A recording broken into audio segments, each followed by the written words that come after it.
Hey, yo, what's up, everybody? It's me, Joey P, Joe Pizzapia, and welcome to Fantasy Pros. And we're going to take you through a great MLB show for you today. I have a great guest. He is one of my favorite people, and that is no joke. That is no hyperbole. One of my favorite people in the fantasy industry. You know him from Prospect One podcast. For all you Dynasty League owners out there, you know him from In This League, the leader or co-leader with Scott Bogman of the ITL Army. And of course, he writes for the Black Book. He's one of the guys that does the fantasy strategy chapters along with me. He is the one, the only, the Welsh. And today, the Welsh and I are going to talk about the comeback kids, the guys who had bad 2020s, who we think can bounce back in 2021 and help your fantasy team. And that is very important stuff. We're also going to do mailbags today. We're going to answer your questions. I saw you out there on the Twitter machine. And make sure you're following us at Fantasy Pros because we do the mailbag all the time. We like to interact with our listeners, with our readers, and we can definitely do that here today on the program. And of course, we got our prospect boy, the Welsh, so we're going to talk to him about maybe some of those mailbag questions, maybe, perhaps. But before we get into all of that, I want to remind everybody, on Fantasy Pros, we still got a jersey giveaway contest going. There's only a few days left, okay? You only have till the end of this month here in February on the 28th. So there's a Manny Machado signed jersey that you can have, and it's so easy to get it, okay? Here's what you're going to do. Pristine Auction has put this together for us here. You're going to head to Apple Podcasts or CastBox, wherever you listen to the podcast. You can leave a review of the show, and then you go over to www.fantasypros.com/MLB contest. And all you got to do is send that screenshot, fill out the form, and you are entered to win this jersey. It is so simple. Once you enter once, you can be available to win jerseys from the other giveaways we're doing too, thanks to Pristine Auction. So once again, that's fantasypros.com/MLB contest, and it's for the Manny Machado giveaway. And plus, there's a bonus. If you're a subscriber to the YouTube channel, you'll be eligible for additional prizes, like I said. So make sure you do that. Again, we've only got a few days left.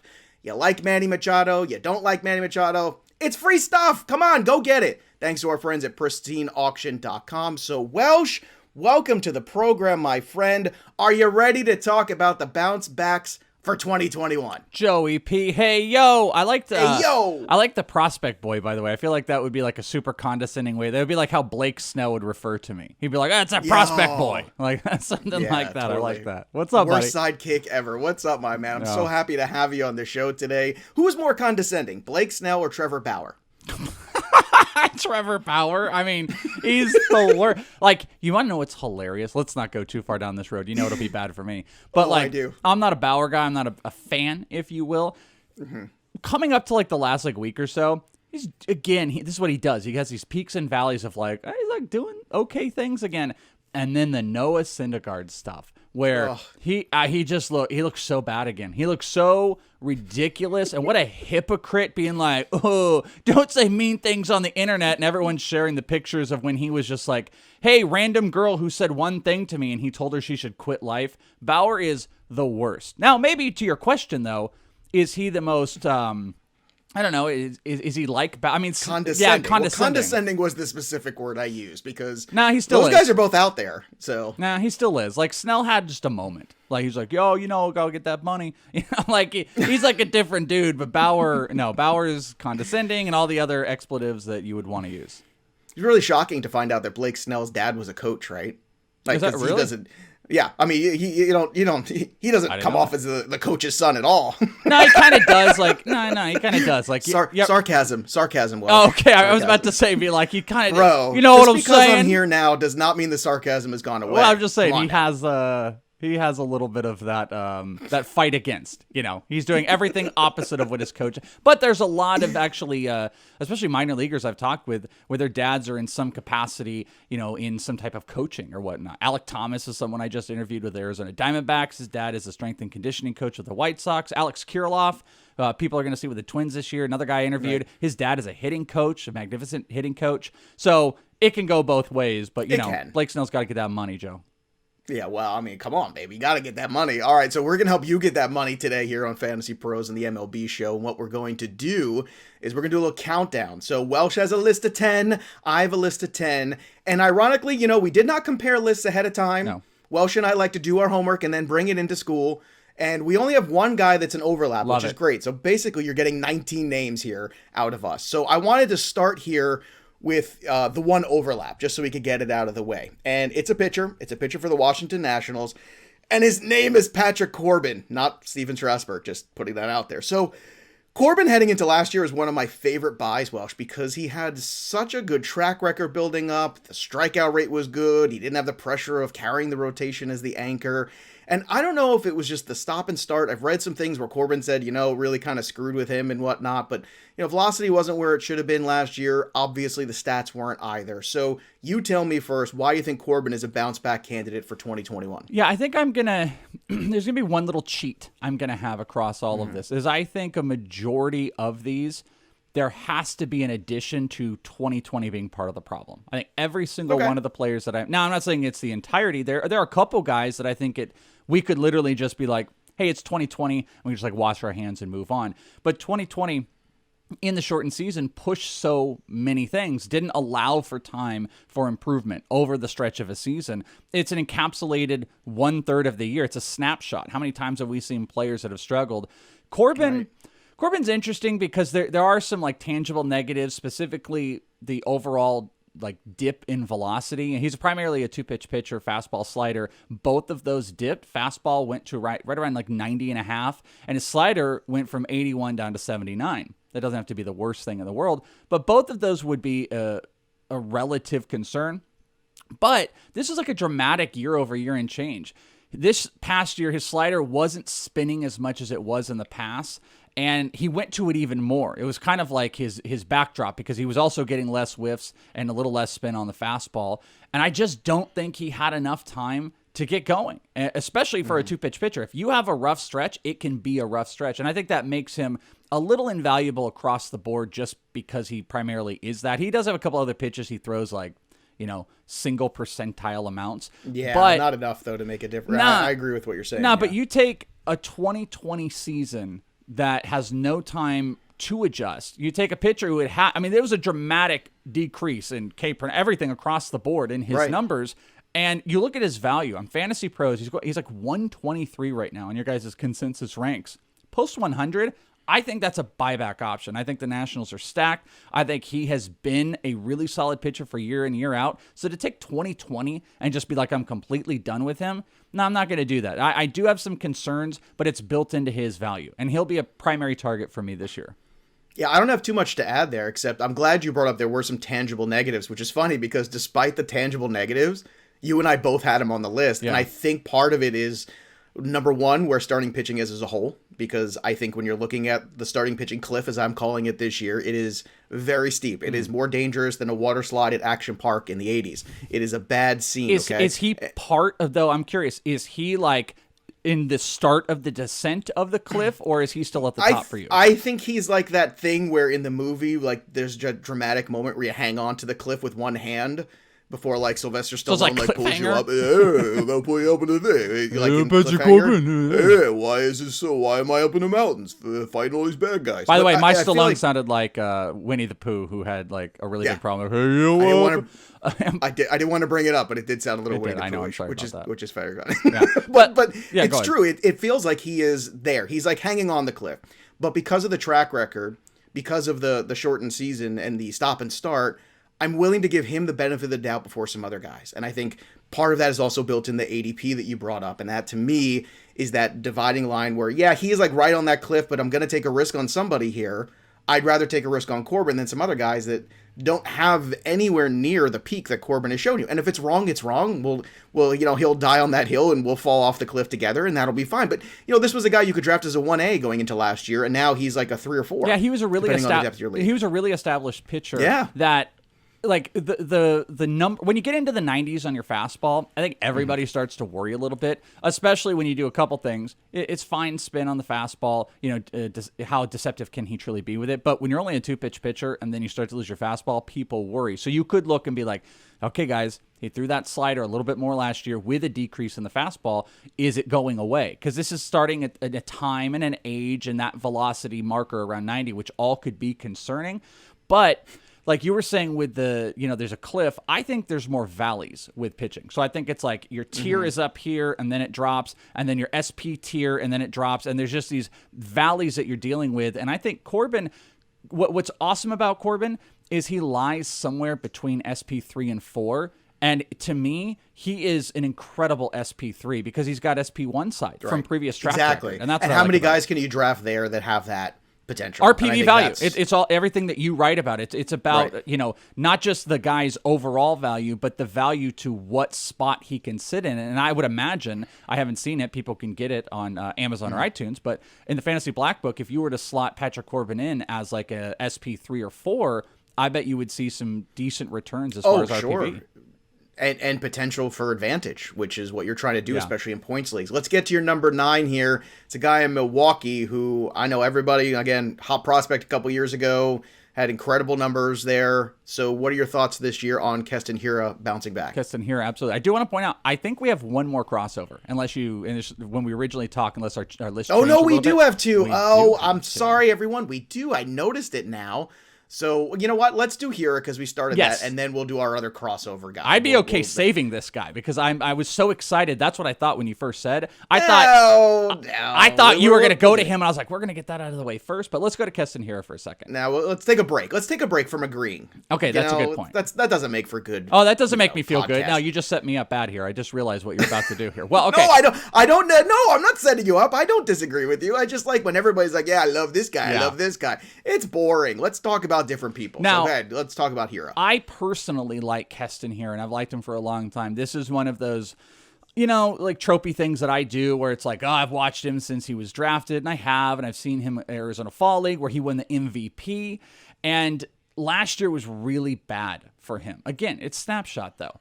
In all of the negativity, as far as he was as a hitter, he still maintained the 91st percentile in his barreling, which is a solid point. Requiring or it meeting a certain value of exit velocity and launch angle is a really good thing for him. But he increased his K percentage, which is an overall worry. I think it was around 34% up from 30 the previous year. But I would note to everybody, this was his sophomore campaign. This is the most traditional struggle time for a lot of these hitters is, you get a rookie campaign where pitchers, they're just going to kind of come down the pipe with you a little bit. I mean, guys like Randy Arozarena, Luis Robert, Kyle Lewis, they all could be susceptible to this year. And we saw Arozarena slowly get it a little bit at the back end of last year where pitchers, they just stopped throwing him as many fastballs and they started throwing him breakers. And that happened with Keston Hiura a lot more. He saw a ton more breaking pitches from a percentile standpoint in 2020. He had hit 292 against breaking pitches in 2019, 148 last year. That's a huge adjustment. Wow. There is not enough time in under 60 games to make that dramatic, I think, of an adjustment, especially when you're in the struggle. Now, is it to say he's going to completely turn around? No, I'm legit worried about them bringing in all these players that are moving Keston Hiura off of positions. So I have to perk up a little bit at that. But I still believe in the bat from being around him. He can run, he can hit. Even if he was a DH, I don't care. He's a much better hitter. He was seen as one of the best bats coming into that draft. So for him to be a 230 hitter, I don't believe it. And I believe he's going to find his adjustment. And I think he's, I'm not sure how much of a value he is right now, but I think we are going to bounce back. All right, let's move on to my number 9 here, and it's a pitcher. It's Corey Kluber, who I promised myself I wouldn't do this year, and then he signed with the Yankees, and he threw for all these teams at once, right? It was 29 of 30 teams. Something like that, yeah. Something crazy. I'd like to watch him pitch. And then the next day, he had a contract with the Yankees. And that's what I'm paying attention to. It's the Yankees are there to win games. If the Yankees didn't think Corey Kluber could help them do that, they would not be throwing $10 million his way or $11 million, whatever it was. Look, I understand it's been a frustrating run here. I understand the health has been a problem, but cheap wins with that bullpen, with that run support, with that division, I think that's very possible for Corey Kluber. I'm not looking for him to be dominant Cy Young Corey Kluber, but once again, kind of like Corbin, if we're talking about guys with upside that you start drafting late with starting pitchers, there's so much unknown with these young pitchers, especially the ones that did not really establish a good new plateau or benchmark as you were for innings limits or innings pitched. I'm worried about them. I'm not worried about Corey Kluber if he's healthy enough to go 175 innings, 180 innings. What those innings are going to look like, we'll see. but I think it's worth a shot where the ADP is on Fantasy Pros. And also, once again, if the Yankees came out of there after that throwing session and offered him a contract the next day for double-digit $1 million, I think that tells you a lot, that they're willing to roll the dice with him. And I think for your fantasy terms, you should as well. So let's talk about the other guy that we agree on for number 8. We'll move the list around a little bit. All right. And it's Ketel Marte. Now, I'm surprised you put him on. I want to know why you did, because I know as living out there in Arizona, sometimes, like Trevor Bauer and Archie Bradley have rubbed some of you guys the wrong way. So why is Marte getting a second life for you in 21? Oh, he's at the top of the list for me. If we're showing numbers, he's number 2 technically for me. Number 2. If we're really holding like really strong to the numbers of 10-1, I did kind of organize it in my feeling about it. I did kind of too. So he's my 7. He's your 2. So I just like to talk about different guys, and we can obviously we can reiterate when we get down to 2 that was your 2. But why Ketel Marte? I know that power dip was something that's troubling some people. But, if you go back to the second half of 2018, Ketel Marte was fabulous. So the 2019 breakout was no surprise. I think what's more surprising is the 2020 drop-off in power specifically. So what happened there? Or was it just a bad small sample? I think it was a bad small sample for part of it. Like you said, the back end of 18, it started. 19 was a huge breakout. His body really grew. That's another guy that I would go back in the backfields and see. And he's really got huge power, and people didn't want to buy into it. And you also had guys like Eduardo Escobar do it in 19. So 20 comes along, and all those guys struggled again. There's a couple, and you and I have been doing podcasts forever and a lot this year that I've talked about this really weird thing I wish I could pinpoint, but there were team struggles. There were more you're right. systematic team struggles than I feel like I've ever seen before, and the Diamondbacks were one of those. Well, part of that, Welsh, is probably also due to the fact of how teams trained or didn't train or in the interim. Yeah. What programs were going on or not for certain players, or what they were able to do depending on how bad COVID was in certain areas. I think that had an impact too, don't you think? How they were hit, exactly. There's a million extra things that don't show up on stat sheets that we have to kind of account for, and we cheaply have to use it a little bit to sometimes chalk up like 2020 that it doesn't count. Like it does and it doesn't count. And it's really hard math. Everyone's got to go and look in and figure out and say, what guys do you buy in? Ketel Marte, he actually is one of those guys, though, that a lot of people, if they want to just play the 3-year track record, it doesn't work well in his favor because it was just the back end of 18 that worked well. And then you only had 19. So, it's more not big power and fantastic hitter than it is good because he's hit 260 across essentially both those years. 2020, he was a batting title contender, actually.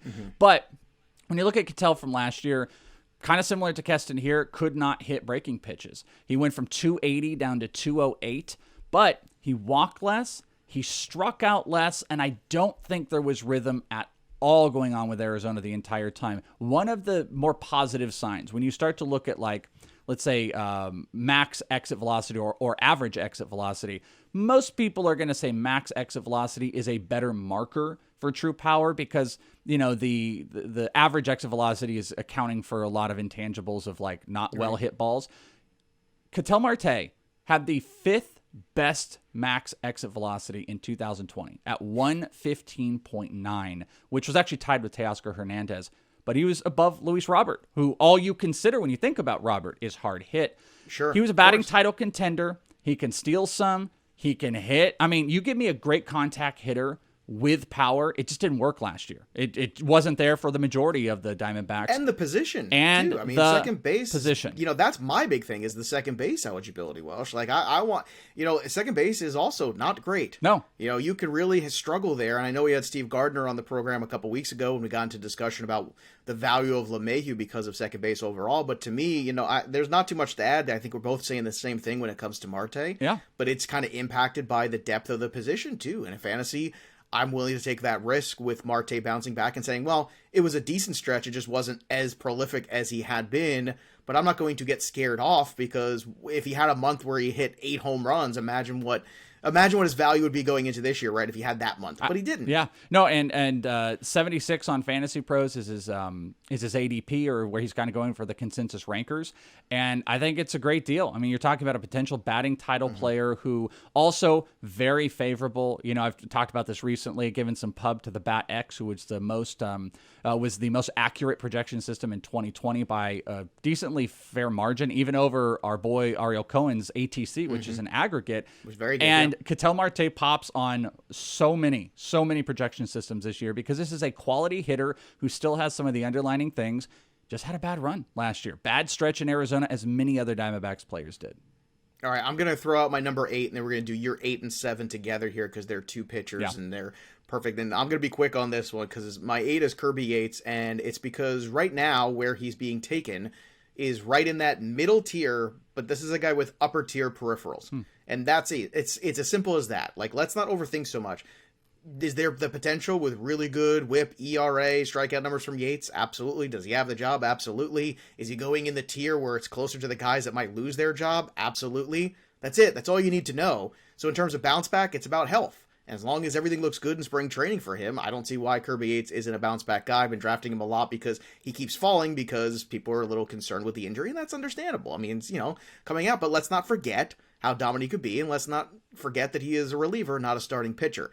Now, speaking of starting pitchers, you've got two guys here on your list at 8 and 7. Joe Musgrove, who is now with the San Diego Padres, as they continue to be the new Tampa Bay Buccaneers of Major League Baseball, and Dylan Cease of the White Sox, who is a guy that I've had shares of off and on for the last year or so. So these are two very intriguing names. I am not surprised to see either one on your list. So take me through Musgrove and Cease and your thought process on those guys. Yeah, Musgrove is kind of a cheat, but I think it's about like conversing that this was a player who, he's been beloved in the fantasy community for years, right. But when you're a Pittsburgh Pirate, it's rough. It's rough in the streets, man. It's rough. It's hard. It's tough. It's tough out there in the streets of Pittsburgh. What's a good thing as a Pittsburgh Pirate? It's not good to be a minor leaguer. I mean, is it good to be a manager, an owner? Like, I don't know what's good about Pittsburgh outside of just making horrific trades. The Pomani Brothers sandwiches are pretty good. Are they? Okay, never been. Yeah. Musgrove. Oh, it's a great ballpark. It is honestly, a beautiful ballpark. Anyone who's never, like, if you're a ballpark fan and you like to go and you've never been to Pittsburgh, go. I mean, you're not going to see great baseball there in the next couple of years. But, maybe the visiting team will come in and be good. But as ballparks go, fabulous ballpark. And if you're a Steeler fan, there's something to be excited about that you all can, like, be happy about something while you're watching your Pirates get pounded 10-1. But it's a cheat. This is a guy, great peripherals, 2020, 10 or 12K per 9, had a low ERA, a FIP right under 3.5, 3.48.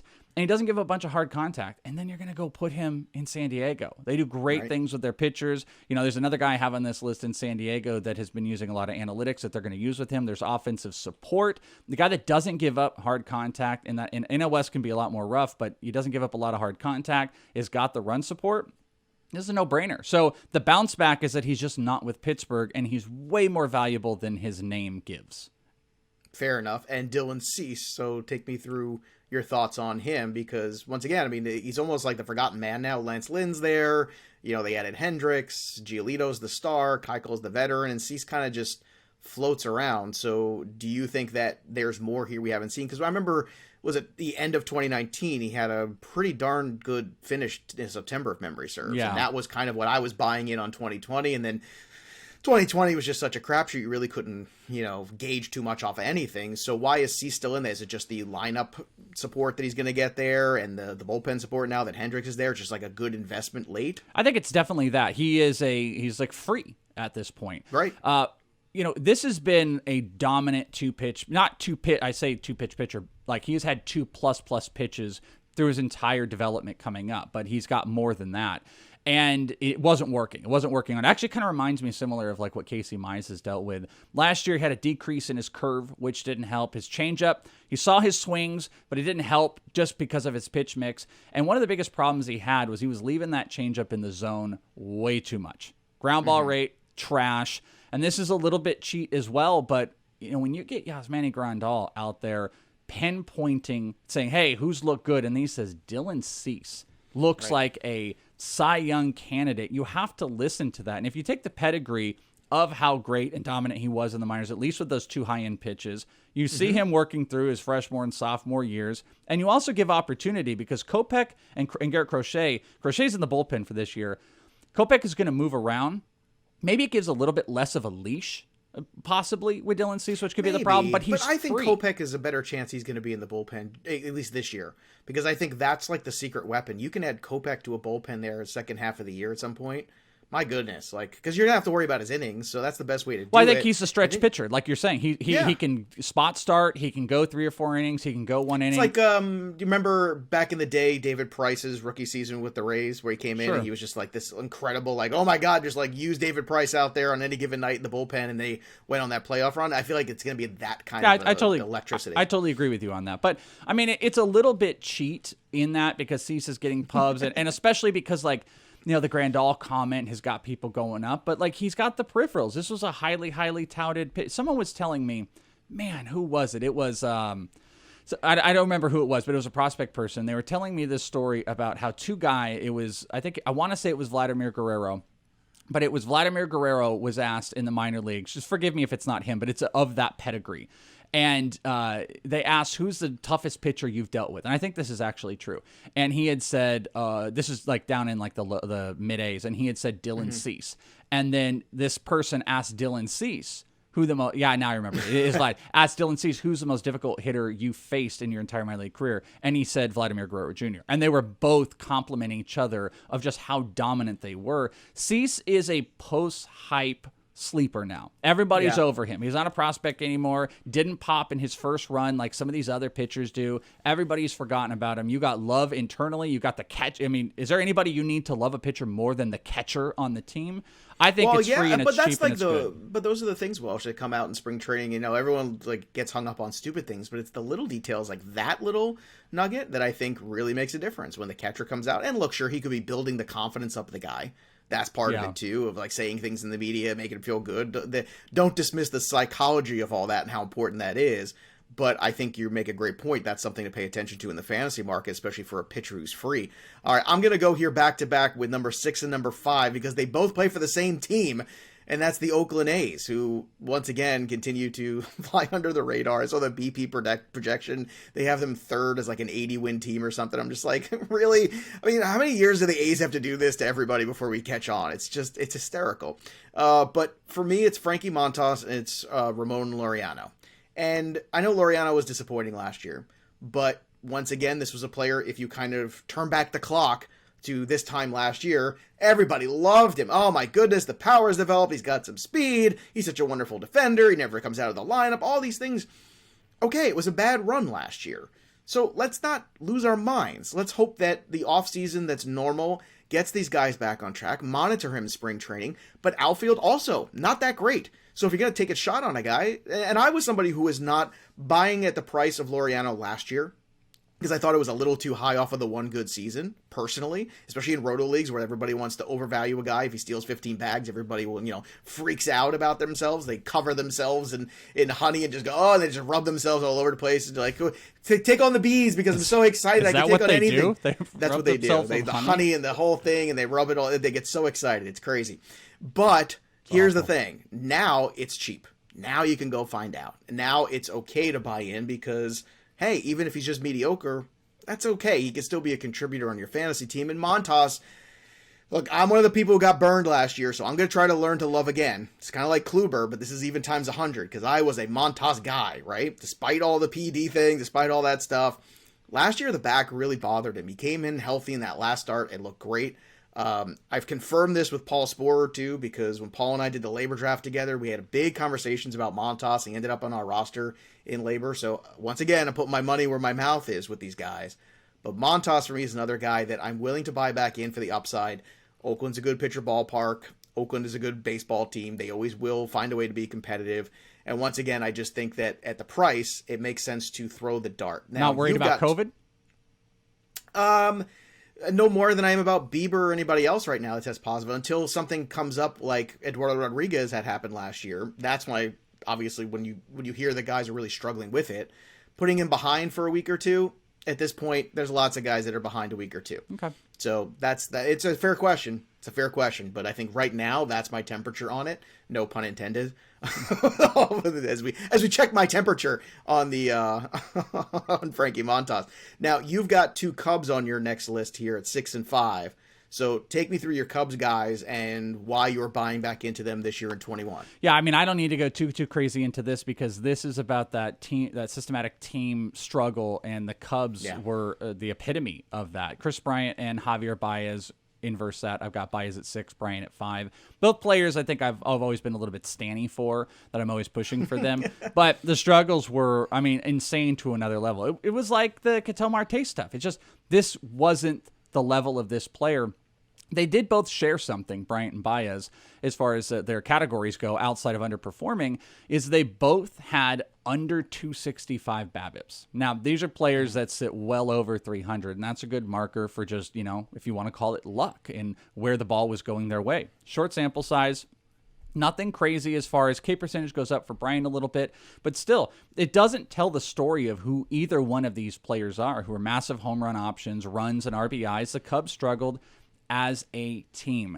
BABIP was low, not enough time to regroup, not enough time to have any momentum. And if you get on the wrong side of momentum, which I think you could say both of these players, especially Javier Baez, can be a bit streaky, it sits. Now, I looked at Fantasy Pros while we were talking here, and I didn't realize how high Baez was on Fantasy Pros. That's not the case in some other places and other outlets. Right. If you look at like NFBC, their ADP, he's much lower. A lot of other most of the drafts I've been in, I don't know about you, but I've seen both these guys float a lot longer than I thought they might. Like into the 90s to 100s. And he's sitting around 65, right in the mid 60s on the pros. So I would say that there's not really a value. And from that standpoint, I'd actually move away. But I guess my breakout conversation is that he's going to return back to who he was before. It's not going to be 2020. It'll be more like 2019, which that's about value. But Kris Bryant's outside the top 100. And there are some formats out that you could play on, like Yahoo, who are giving everybody their eligibility from 19. So what that would mean is he's also an outfielder. So that's great. You get multi-position eligibility. Bryant has got the potential to move. I think he's motivated. I think he's a great player. He's always been, in the realm of a 30, 100, 100 guy, former MVP. Strikeouts up a little bit, but nothing too crazy concern. I think the shortened season just hurt. I think Bryant's motivated this year. I think he's a steal. I think he's a steal outside the top 100. Do you think either or both, or how much longer are they going to play for the Cubs? Like, that's basically like the way, I guess, the question to ask. There have been so many rumors the bloodletting is going to continue, and I think it's going to. Yeah. But in your opinion, when does this really start to get even uglier? Because already Darvish gone, Lester gone. I mean, clearly this is where we are right now. I imagine Hendricks is going to go at some point too. So in your opinion, at what point in time do either of these guys go? Well, I think Bryant, if he goes, it's going to be at the deadline. And I think there's a decent possibility. Baez is really tough because Baez has been the face of, I really think he's truly been the face of this team. And he's, just gets so quirky and whatnot. But the problem with the Cubs has been this inability to just retool. They're like, we're not, we're just waiting the market. We're not quite selling, blah, blah, blah. No, just commit. I hate when teams play this middle ground. As a Cub fan, you've got to be infuriated that they're playing this middle ground. The Yu Darvish return is not what they wanted. No, I don't think they want to see Baez and Bryant go, but okay, if you got out of that contract with Darvish, make a move. Show us you're going to make a move. I think it's going to be in the wrong direction. I think Bryant's a deadline guy. I think Baez, pending the type of year he has, definitely could be someone maybe in the offseason if they decide to completely retool, but it just doesn't feel like Bryant is going to be on this team in 2022. You know what's funny, Welsh?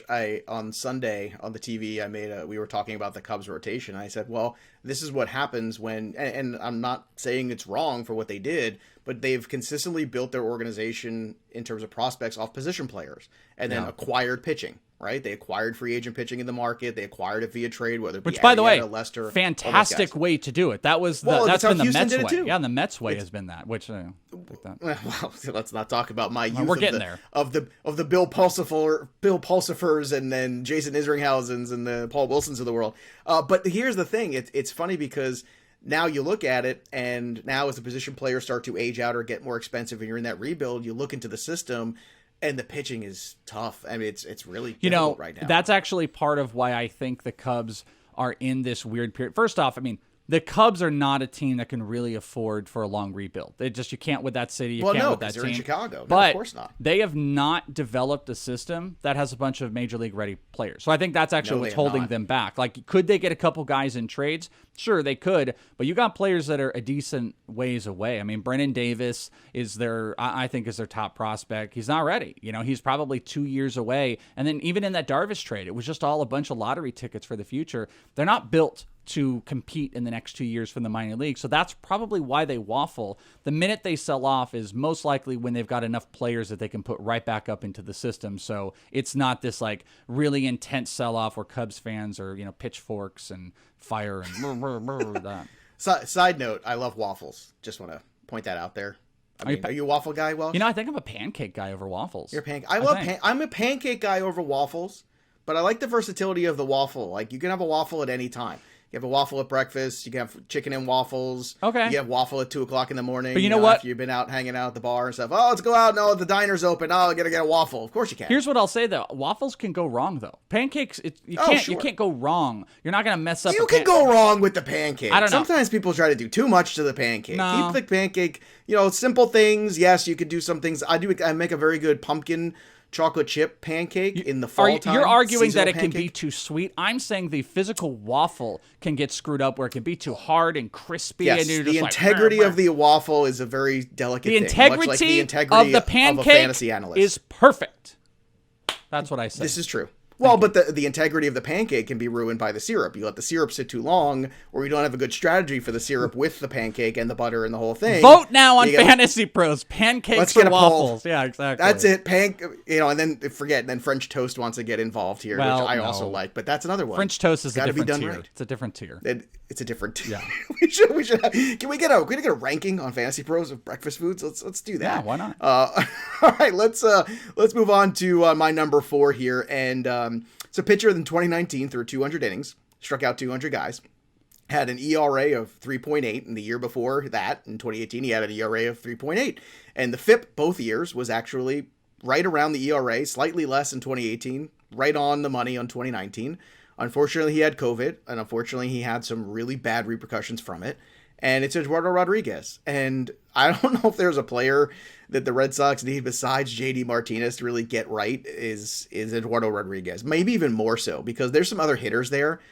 But, until Chris Sale comes back, fingers crossed, healthy, I mean, what do they have in this rotation? This is tough, man. There were times last year where you look up and you're like, who's this guy starting for the Red Sox? And even baseball people were like, who? What? I mean, I'm sure Welsh knows because he's Mr. Prospect. Or, excuse me, Prospect Boy. Prospect Boy, yeah, please. Let's Prospect change Boy. Handle. Yeah, I know what you're saying. When people would see, like, Tanner Hoke, they'd be like, what? What? Huh? Oh, yeah, of course. And rightfully so. And here's my point with Rodriguez is, if he's pitching well and everything's okay this spring, why wouldn't you buy back in? I understand some people were a little sketch about him because he does have a high walk rate. And I know in 2019 he did, lead the American League in walks.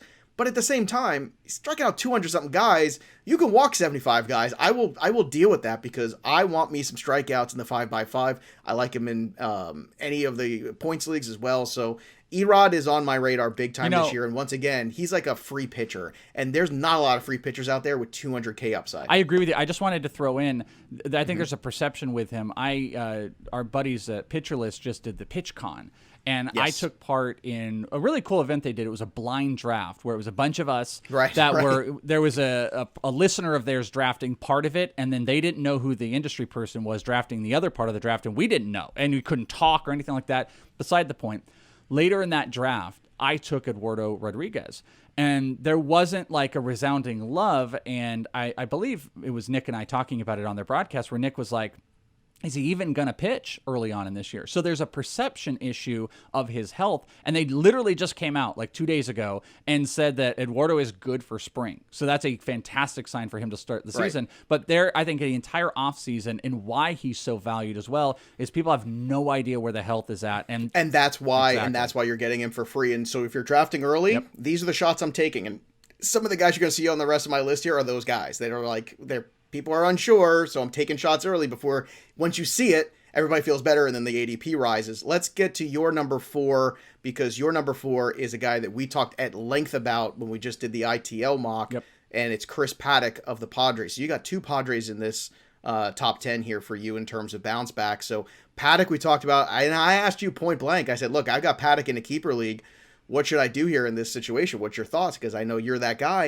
And two-pitch pitcher, but you think that now that we've had some additions with Blake Snell and Yu Darvish, takes a lot of pressure off, but also you think that this is that third year for him where he can really kind of let loose a little bit and hopefully have more confidence in the third pitches he's working on. Yeah, and he was developing a curveball coming into the 2020 offseason. I saw 2 of, I think, his 3 spring starts. Great success. Only person that ate him up a little bit was Franmil Reyes in one game, former teammates, and they laughed and hugged after the game. I saw them on the side, and they were laughing about the pitch. But Paddack was developing and incorporating this third pitch in spring, and then, bam, COVID. Out for months, not working, come back into the season. What do you got to do? You kind of got to scrap a little bit the work that you've done, and he didn't have great results. So you had this third pitch that never got to fully develop, weird offseason break. Then you come in, and he just didn't have it. He said something interesting that confirmed some of my because I think with an entire offseason break into spring training and a full season ahead of him with some of that third pitch, I think you're going to see some positive results because this was a guy keeps his walks under 2. Decent strikeout guy, but he got really home run heavy. I think he was just trying to back up on, he's got a dominant changeup, but people would sit on the changeup, hit up the fastball, boom, there you go, recipe for disaster. After you and I had this conversation on the In This League Fantasy Baseball podcast, he came out, and there's this really great, and this is one of those things that I definitely read into, where he admitted that he never really looked into spin on his fastball. He never paid attention to it, never really did anything. Then all of a sudden, Padres had him start working with like Rapsodo and some of the advanced stuff, and he starts to see, oh my gosh, actual video of success to non-success, and he's now incorporating some of the sabermetrics and analytics into his game. That's a huge sign when these pitchers start to buy into it. That can only help. If this guy's going to add spin when he's only a 2 or 3 pitch pitcher, that's a great, great move. Right. And they're going to be able to on paper show him where success in certain counts are. I think you get the sub 2 walk guy, 9K per 9. He lowers the homers. Great offense. That's a great profile right there. I'm all in on that profile. Post 100. He goes right around 100 wherever you draft him. I'm a buyback in. This is a true breakout buyback in player in Chris Paddack for me. All right, since we already did your number 2, which was Ketel Marte, let's do your number 3 here, which is a guy with enormous power.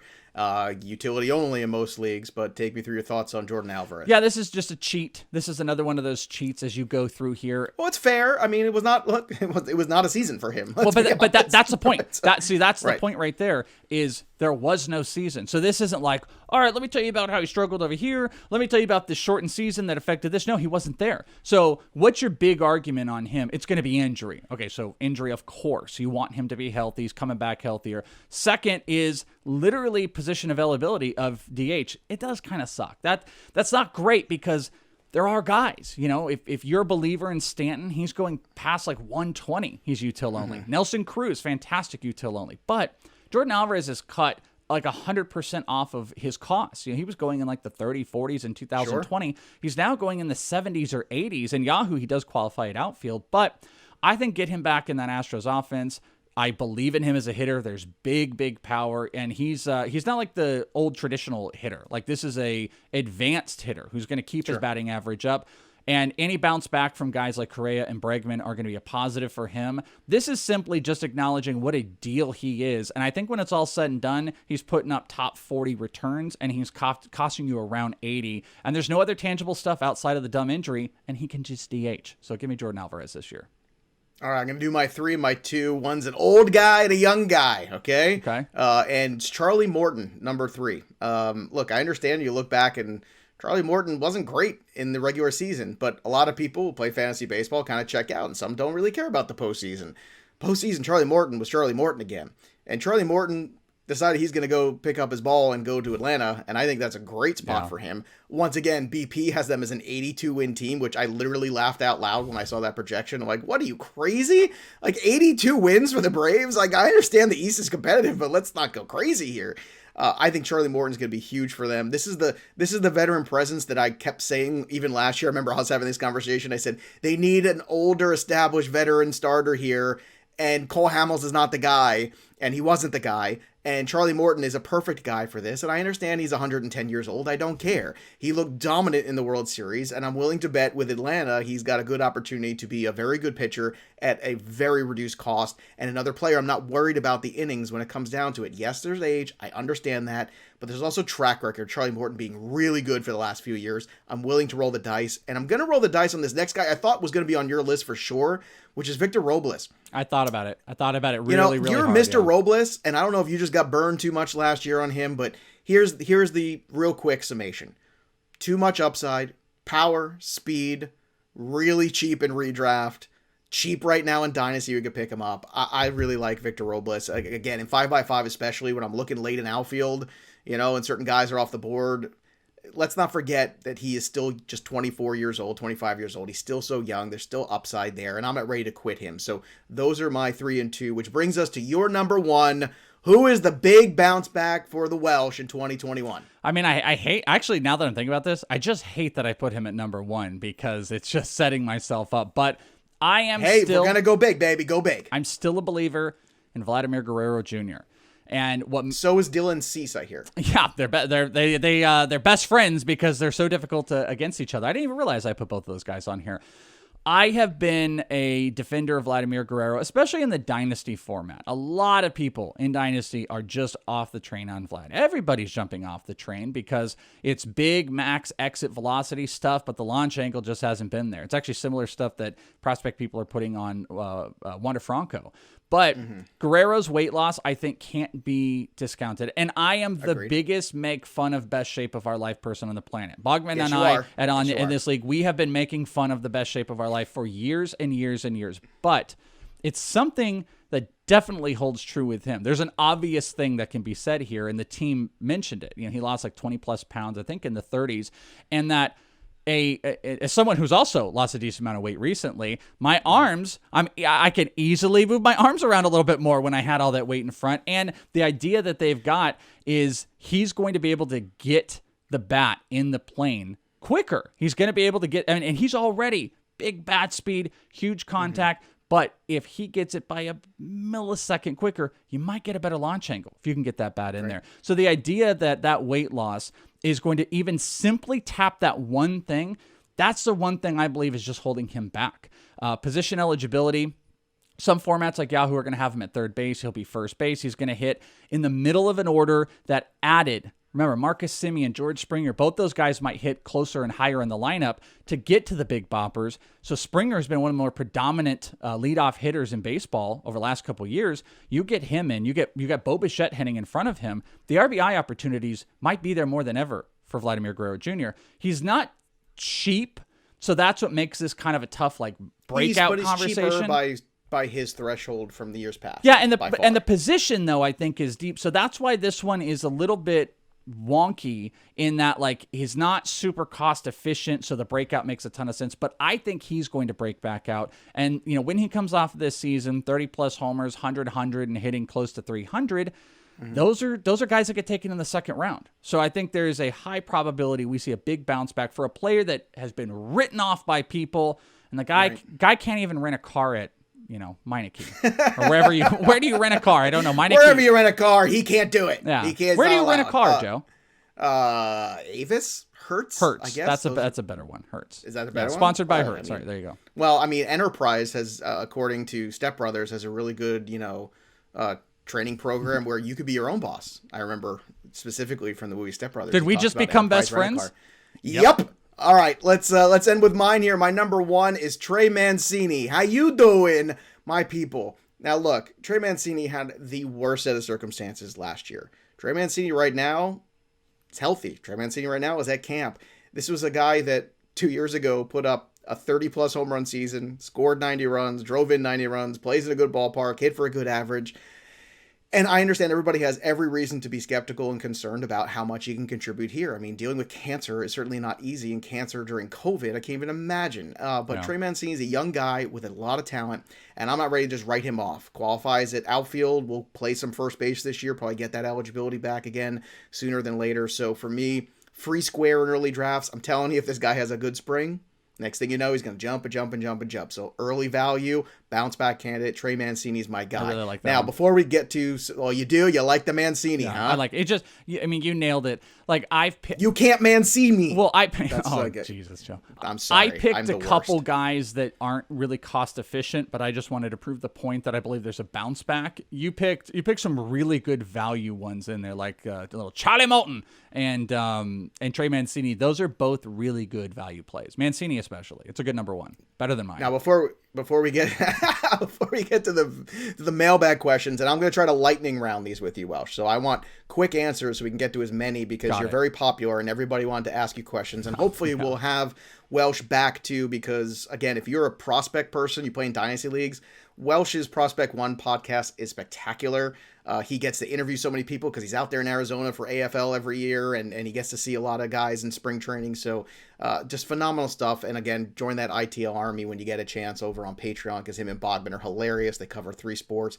And we're going to get to the mailbag, but I want to remind everybody too, we're going to play a new game with Welsh called What's Trending. Okay. And you're going to love it, Welsh. It's going to be awesome. We're going to ask some sports-related, baseball-related questions based off what's trending on Twitter. You're going to love this. Right. It's going to be $1 million. So let's do some lightning round mailbag for all of our friends.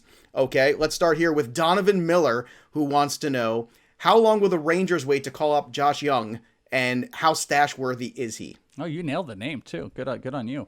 Well, I mean, come on. What about? Well, it's a J. Rodeo, people get confused. Jung. People get confused. No, it's Young. He's very popular. I know it's a lightning round. The Rangers have talked about calling him up. I don't think we see him at least until midseason. There's thought he could break camp. I don't think that's going to be the case. They're not going to start any service clock time. There's no reason. So like maybe the earliest is late May. I think a June-ish is right around the time. So he's a good like deep best ball type of stash because I think he'll get some time this year.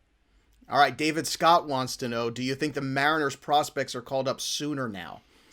You know, I meant to text you if we wanted to talk about this because the president of the Mariners... Well, it's lightning round, so I know. Well, he says this in this tweet, try to save face for the dumb comments by the CEO. It was the president, and he's an idiot, and the stuff he said is unbelievable. Specifically, I have spent time with Kelenic, and the Julio Rodriguez stuff is ridiculous. But to answer the question, I actually think there is a possibility that they do get called up sooner than rather because they played their cards out there, and there's so much bad press. Kelenic one is a really bad play. I don't think Julio is really going to get a run this year, but I do think Kelenic gets called up sooner. I don't think we see Julio this year, regardless of how stupid they are. Wow. Oh, my God. That's going to be so upsetting for you. We're going to need a support group if you don't get Julio. Yeah, but I never expected Julio to come up this year. That wasn't my thing. All right, Robert Chavez at Chavez Sports wants to know, can you give a current MLB player comp for Alex Kirilloff? Short-term, long-term potential, whatever he wants to know. Do you have one for him? I kind of think it could be similar to Goldie. I think they're similar paths. Kirilloff has got he's got an easier swing, and there's really, really good bat speed. I think he can steal some bases. I honestly think he should be a first baseman at some point. I mentioned his dad's a hitting coach, super smart hitter, doesn't try to hit for power. That's Goldie's MO. Just hit gaps, and power's going to get there. That's how Kirilloff is. The first one to come to mind is Paul Goldschmidt. All right, very good, very good. And let's do this one from Barrow the Barrel. He says, "Dear Ant-Man and Spider-Man," because he knows it's us. I assume I'm Ant-Man and you're Spider-Man. Okay, I was about to make sure. Just make sure here. Oh, come on. I'm definitely the Paul Rudd. I mean, come on. I never age. He says, "Dear Ant-Man and Spider-Man, I have 5 names. Can you give me your opinion on the possible call-up time? So you give me a year. I'm going to give you the names. All right. Eloy Jimenez. Eloy? Oh, God. 2025? That's Eloy's brother. Yes, well, of course. Eloy Jimenez. Victor Brujan. I think he means Vidal Brujan. I think he means Vidal. Oh, he does mean Vidal. I'm sorry. He has Victor Mesa next, so I guess he just kept writing Victor over and over just again. all the Victors. Which is very, yes, Vidal Brujan. I think Vidal we could see later this year, but more prominent in 2022. And Elijah Tatis. 2025. And Victor Mesa, maybe never. So. Maybe never. Whoa, look at you. See, that's why I love Psycho. You just tell the truth. Yeah, we'll see him in the KB. He'll debut in the KBO in 2024. I love it. All right, one more from Ty Noren. Corbin Burns' outlook is his breakout love last year for real? That's what he wants to know. Yeah, I say yes. Yeah, I completely agree with that. There's just more positive stuff that keeps coming out. I think even out of Brewers camp, same thing. Corbin Burnes, he's a big old strikeout pitcher. There's no reason not to buy in. I actually just had to rebuy back into Brandon Woodruff. For some reason, I just wasn't feeling all of it, but he's something I've been a Brandon Woodruff guy for a while now. It's been excellent. Yeah, so good. Got him for $1 in my home league too a couple years ago. If they could only just do the things they were doing with Woodruff and Burnes and just pass that on to some of the other pitchers, Brewers would be a problem. I don't know what it is. Brewers are going to be in there as long as Yelich is healthy. They're going to bounce back. And I want to remind everybody too. Again, when you have these mailbag questions, we're going to keep putting these out there. We want to get your questions here on the program, and you could also watch the show too, not just listen to it, over on our YouTube channel. We have our own MLB Fantasy Pros YouTube channel in development here already, so go out there and subscribe to that too. And we want you to be a part of it. So keep sending us these questions. I like lightning rounding them because we get more of them answered by our experts that we bring in here, our analysts and our great guests like the Welsh. So Welsh, are you ready to play a little game? Because I got a game for you, buddy. I'm horrible at these games. It is literally known, but let's go. No. It's going to be fun. And I know you've got your finger on the pulse. So let's play a little What's Trending with my boy, the Welsh from ITL and Prospect One and the Black Book. All right. So Welsh, obviously, Kim Kardashian trending. Her and Kanye, unfortunately did not work out. If those two crazy kids can't make it work, I just don't know, if any of us can. Love is dead, Joe. Love is dead. Love is dead. Yeah. So that's her third marriage so far for Kim Kardashian. So here's a question I want to pose. That's number 3. 5. So in 2020, 4 guys in Major League Baseball threw 2 complete games. In 2019, 2 people threw 3 complete games. The question is, will there be anybody to throw more complete games than Kim Kardashian marriages in 2021? Ooh, because here's the thing. So the number's 3. It's a fun way of doing over-under, but I it's a long way to get there, but I think it's the right way. But here's the problem with that line. Kim could get married at any moment, and that line could move to 4. Oh my God, I didn't even think about that. That is stunning. See, that's why we're friends, because we think like this together. Joe? I don't know. This is a tough one. Let's call it 3 right now. I think it's going to take... I don't think she's going to get married this season. Maybe engaged, but that doesn't count. I don't think you're right. I think there's a possibility. Maybe to a baseball player. Okay. I got my answer, though. Let's split the difference. Set the number 3.5. 3.5. Thank you. I'm going to take the under. I think it's going to be really hard to get big games this year, especially when we get further on the back end of the year. I think the complete games are going to happen up until June. And I'm just not sure with the amount of teams that are bringing in, just 6-man rotations and bigger bullpens. I'm going to say more Kardashian marriages than complete games in 2021. Awesome. All right, number 2. Everybody's been talking about the Free Britney doc. I haven't seen it yet. I'm sure I will at some point. We're going to have to watch that, right? And, it's good. We want free Britney Spears, right? But I want to know, will Tony La Russa free Tim Anderson and let him steal more bases in 2021, Welsh? He only had 5 last year. Man, there's a lot of similarities between Tony La Russa and Britney Spears, to be honest with you, if people can really dig a little deep into that. So I'm going to... Well, both of them have had, let's just say both of them had some run-ins with the law. Yeah. Couple of them. Yeah, a couple of them. Not sure either one can leave their house without a bracelet. I'm gonna go with yeah. I think La Russa gets relatively hands off because he's old school manager. Well, yeah, like you would think he would kind of go out, steal some bases. I don't care what all the analytics always say. He's an analytic guy too, but he's in the old school pantheon a little more. Real old school, very old school guy. Yeah, I think so. I've always been curious why Tim hasn't stolen more. I've asked him actually so much on the side field, on the backfields over at Camelback Ranch before, and he's just kind of shoot it off a little bit. I think he wants to run, and he wants to run more. And I think this is a good opportunity. He's another one of those guys. He's just still kind of a steal at his value. But yeah, sure. La Russa, Britney Spears, Tim Anderson, is your Kevin Bacon 7 degrees or 6 degrees. Hashtag free Tim Anderson. Yeah. Right, let's get that trending. All right, so you're enjoying this game so far? Because I got one. I'm actually enjoying this game. The way you're connecting it is giving me a lot of joy. So what could you possibly do with this last one? Is this a Night Stalker reference? Look, let's just do it. I don't want to set it up because all right. So I gotta take a deep breath before this one. Again, this is what's trending number 3, the last one of the day before we close things out here. All right. It was Steve Irwin's birthday today. He would have been 59 years old. I was a big fan of the Crocodile Hunter. Hilarious, Great guy, incredible energy. So sad when he passed away. I really don't like what you're going to do with this with Tampa Bay, but go ahead. Which Tampa Bay Ray may kill your fantasy team this year, Welsh? Boy, Joe. Boy. Too soon? That's too soon. That's always too soon. Anything, too Steve. Soon? How can you do all that Steve Irwin stuff? I thought I could get away with that one. I love Steve Irwin. Steve Irwin was a good time guy, Australian guy. I've known a lot of Australians in my life. They have great senses of humor. It's a legit question. What Ray is going to kill you? Everything? It's a great question, Joe. What Ray will kill you? It's a great question. I really love the setup. I hope this one makes the cutting room floor here. What Ray is going to get you? I mean, you got Tyler Glasnow, certainly a guy on that list. Arozarena, certainly a guy on that list. Very high ADPs. Still a lot of questions in my mind about them. Brandon Lau, another guy too. Great in the regular season, terrible in the postseason.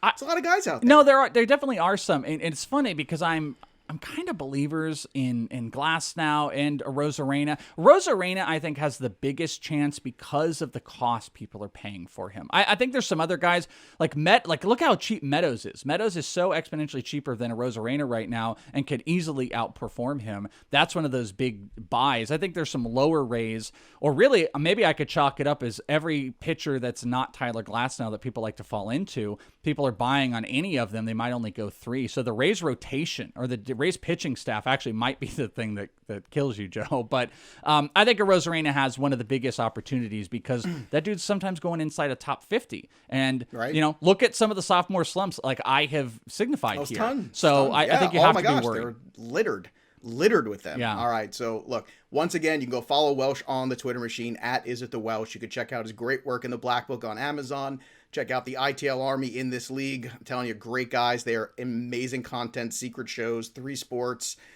everything you could possibly imagine and more. They are it. And also, Prospect One also is Welsh's prospect show, which is fantastic. Wells. So you can subscribe to that out there as well and follow all the stuff. Great interviews he does with all the prospects on the backfields, on the side fields, on all the fields.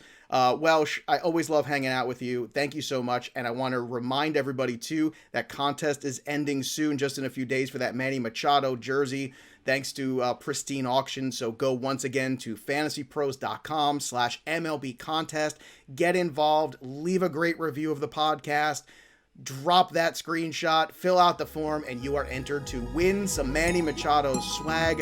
That'll do it for us, but the story of the game goes on. For the Welsh, I'm Joey P. We'll see you next time, kids. Thanks for tuning in to the Fantasy Pros YouTube channel. Don't forget to check out our featured videos. And while you're at it, make sure to follow us on Instagram, Facebook, and Twitter at Fantasy Pros, so you can get the latest news and updates to give you the edge you need in your fantasy league.